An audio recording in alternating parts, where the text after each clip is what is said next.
Hi, this is Chris. I'm here to talk about calculating the sides of right triangles.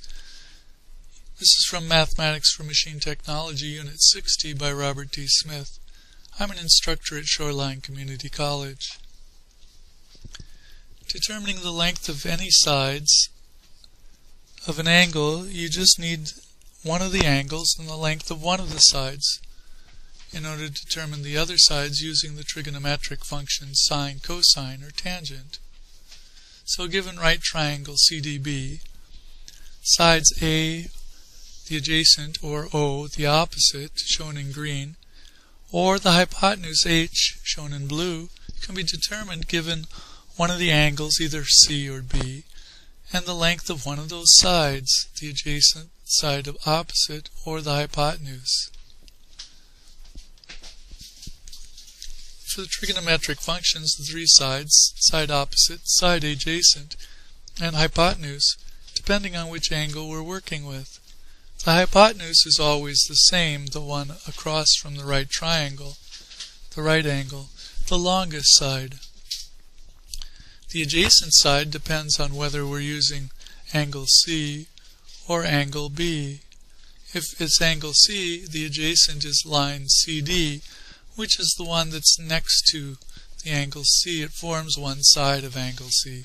The opposite side is side DB. If we look at angle B, however, then the adjacent is no longer side CD. It switches to side DB, which forms a side of the angle B. In other words, it's the one that's adjacent or next to angle B. And the one that's furthest away or opposite is now the opposite. The function you choose to determine the length of a side will depend on the values you have to work with and what side you're given. We have three formulas. These bubbles help show these formulas. So looking at them, we can see that if we're looking for the hypotenuse, we need to use either a sine function or the cosine function. Looking for the opposite angle, opposite side, we'll have to use either the sine or the tangent. And for the adjacent, either the cosine or the tangent. It'll depend on what values and which angles were given.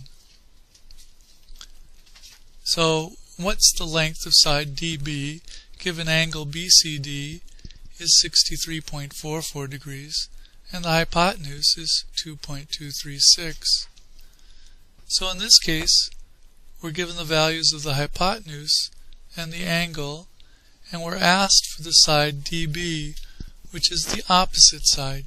So we have to use the formula that has the hypotenuse in it and the opposite side. The only one that has this is the sine function. So let's try plugging these values into the sine function. So we have the sine of 63.44 degrees times 2.236 is shown in our bubble diagram in order to get the side opposite. This is really just a rearranging of the formula that we started with.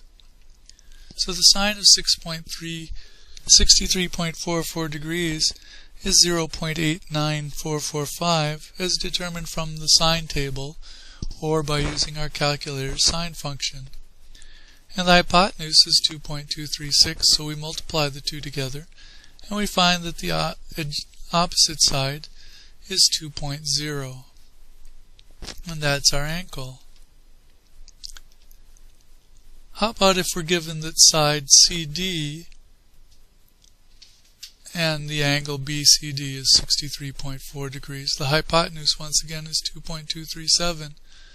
To determine side adjacent, we have to use the cosine function. The cosine of BCD is equal to side adjacent divided by the hypotenuse.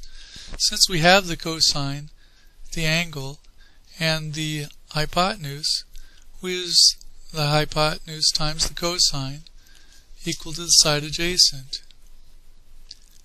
The value of this is 0.4471 times 2.237 equals side adjacent, and that's equal to 1. What if now we're given instead that side DB the adjacent, is 1 inch, and we want to find side DB, the opposite. Now we have to use the tangent function. So the tangent of BCD is equal to side opposite times the side divided by the side adjacent.